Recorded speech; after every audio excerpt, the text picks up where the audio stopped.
Welcome back to FatLogic. Hi, I'm Lola, personal trainer and nutrition coach on a mission to help shape a better you together. And today we are reacting to some posts from the fat acceptance and healthy at every size community. Let's beast it. Why before and after photo are harmful? Number 1, it characterizes bodies as good, bad, and encourages comparison. Number 2, they keep us appearance focused when health, recovery, and body image is so much more. Number 3, they create shame. What if your before is someone else's now? Number 4, they can prevent someone from seeking support if they don't feel they look sick enough. Okay, I think you're reading too much into it, like way too much into it. Plus, before and after pictures are, I said it before and I will keep saying it, they're not about you. People post their before and after pictures because they're just proud of their journeys. And if you don't like it, don't look at it. You are not obligated to look at all those before and after pictures, just ignore them. Plus, they can prevent someone from seeking support if they don't feel they look sick enough. Like, what do you mean? Are you saying that if you are thin, then you are sick?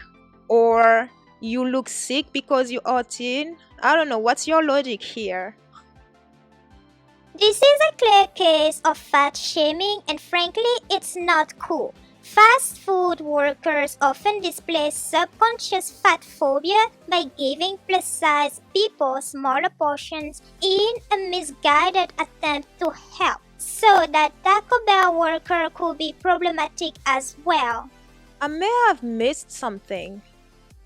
If you're plus size already, you don't need any bigger portions. That is not fat phobia. It is indeed in an attempt to try to help you. And honestly, you should not even be walking into those places to begin with. No, because to get to your size, you've had a lot, like way too much of the food from those places. So you should instead be looking out for yourself, looking out for your health. Besides, bigger portions are probably the reason why you are in the body you are in. I'm just saying.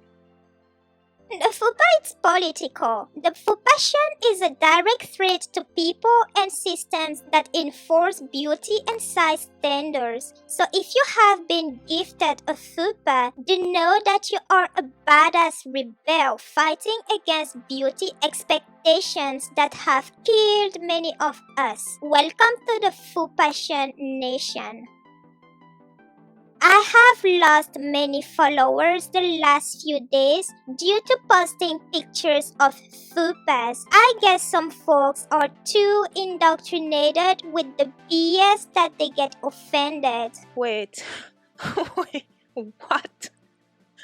First of all, you lost your following because of the BS that you post. Fupa, what? No, and no. Okay, let me explain something to you in case it wasn't clear before. The reason it is a bad thing to have fat around your tummy section is because many, if not most, of your vital organs are in your tummy section, the tummy area. So having a lot of fat in that area is what makes it even more dangerous for you, for your health. That is not good, and you should not be proud of carrying fat around your belly area. Okay, I'm not saying you should have a flat tummy, but trust me, the less fat that you carry around that area, the better for you. Besides, what does beauty have to do with this? Beauty is in the eye of the beholder. And beauty is a lot of things. If you feel that you're not beautiful because you have fupa or whatever, don't blame anyone else but yourself, because that's a projection of how you feel about yourself. And you should address that. You should seriously seek professional assistance, professional help. Would you buy a house knowing you were going to lose it in 3 to 5 years? Would you move forward with a surgery knowing it only had a 5% success rate? Would you marry someone knowing it had a 95% chance of failing? No. No, you wouldn't. But yet, weight-centered approaches to health care expect people to shrink their bodies knowing there's only a 5% chance of success. So, are you saying that people should give up before even trying? Like, whatever it is that they want to try, they should just give up?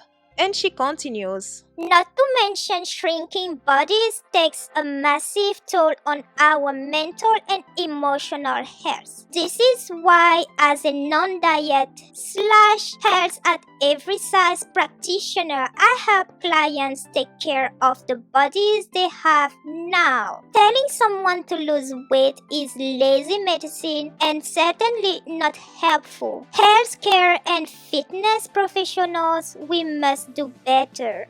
Okay, I seriously don't know where to begin. Just the fact that you are a health at every size practitioner already makes you lose credit. Because, first of all, there's no such thing as healthy at every size. Plus, hold on a minute. People buy houses knowing that they might not even live in the house their entire life. So, what are you trying to say? Would you move forward with a surgery knowing it only had a 5% success rate? People do that often. There are cases where when people require surgery, the percentage of success is low but they still proceed with it. They don't give up. Would you marry someone knowing it had a 95% chance of failing? Duh! People don't marry because they know that it's going to last forever. Yes, they may want it to last forever, but they know anything can happen. And by knowing that they may break up is not a reason for them not to marry. So you call yourself a health practitioner and you advise your client to what? Just give up? Just because the percentage for them to achieve their goals is at a certain level and they just should give up without even trying? Wow. Well done. Seriously, well done. Besides, many things in life you are going to try more than once. Failing once doesn't mean that this is it, this is the end, this is not for you. So you are actually giving poor advice to the people that you work with. And I actually fear for them. I fear for their health around you because you sound like you actually harm them more than you help them. And that's a problem. So, if I follow your logic, if you get a car and you are told this is the only car that you will get for your entire life, are you not going to have it serviced so that it lasts you as long as possible? I don't know, think about it. I don't know how I feel about all the quarantine weight posts where everyone is still way smaller than me. Also, love seeing girls I've seen fat shame before now retweeting about ooh, it's okay to be a little extra soft and fluffy because we can't go outside. Like, oh, so it's okay for you to get fat but for the rest of us, no dice, huh? Anyways, here to all the who were fat before and will likely keep being fat after isolation. You're sexier than the rest. Okay, before I even touch this one, I want to say this. Please leave Fluffy alone. There's only one Fluffy and it's not you. Then, hold on. Let me read your first sentence again. I don't know how I feel about all the quarantine weight posts where everyone is still way smaller than me. That right there, everyone is still way smaller than me. That is the problem. And I'm not making fun of you. During the quarantine, you are not expected to take more than maybe 10 pounds, probably. Because in quarantine, you're not supposed to eat like before the quarantine. And I mean,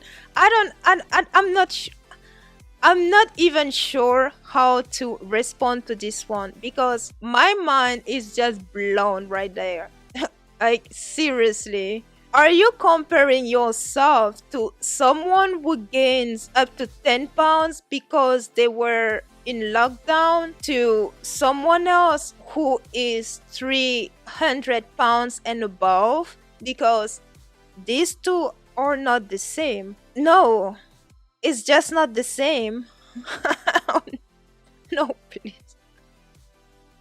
How come lifestyle changes invariably focus on changes in nutrition and exercise? Answer: because a lifestyle change is code for diet.